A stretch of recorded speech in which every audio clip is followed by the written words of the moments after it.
Among the first works carried out by Duke Cosimo after he moved with his family and court into the Palazzo dei Priori in 1540 was the inauguration of an ambitious project to transform the north end of the Republican Sala del Maggior Consiglio into an elaborate theatrical stage setting for his general audiences.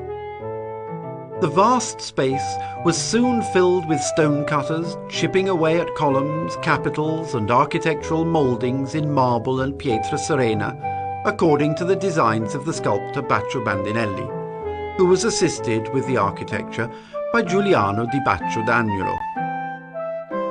The sculptor devised an impressive setting consisting of 3 archways based on the Roman triumphal arch, within which were to be placed most of the statues of the most illustrious members of the sacred family of the Medici.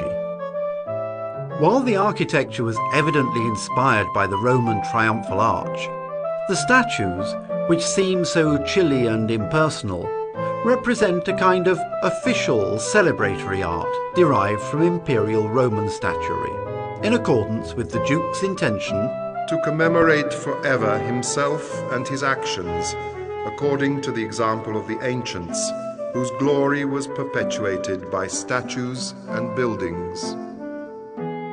So the niches of the audience chamber contain statues of the illustrious forebears of the new young Duke, the eminent members of the Medici family. It was not by chance that among the first statues to be finished were those of Cosimo's father, the mercenary captain Giovanni delle Bande Nere, and the first Duke, Alessandro de' Medici, whose heir Cosimo considered himself to be. Work was interrupted by the deaths of the 2 artists, and was only completed in 1565 by Giorgio Vasari, in time for the wedding of Francesco de' Medici and Giovanna of Austria. In a few months, the walls and floor were completed, and the audience chamber was adorned with gilded stuccos. These included a rhinoceros, symbolizing the tenacity of Alessandro I, Duke of Florence, and a thunderbolt, the emblem of Giovanni delle Bande Nere, alluding to his invincibility as a mercenary captain. Statues were also made of Pope Leo X giving his blessing, Pope Clement VII, and Duke Cosimo I.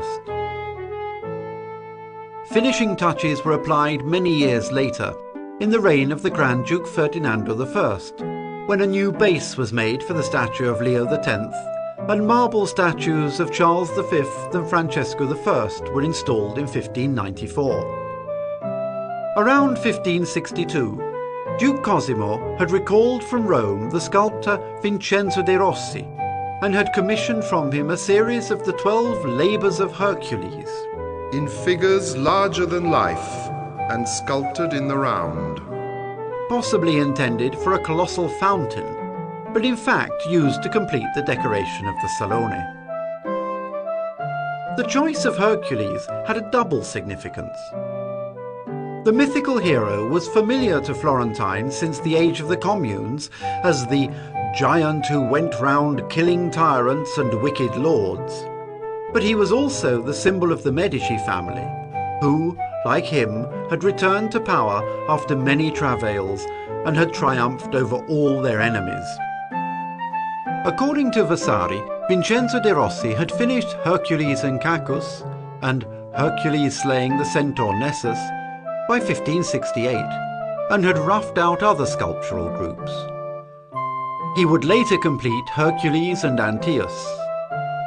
Hercules overcoming Hippolyta, Queen of the Amazons, Hercules and the Erymanthian boar, and Hercules punishing King Diomede were all finished by 1584. The completed labours were installed in the Salone in 1592, on the occasion of the celebrations for the christening of the Grand Prince Cosimo II.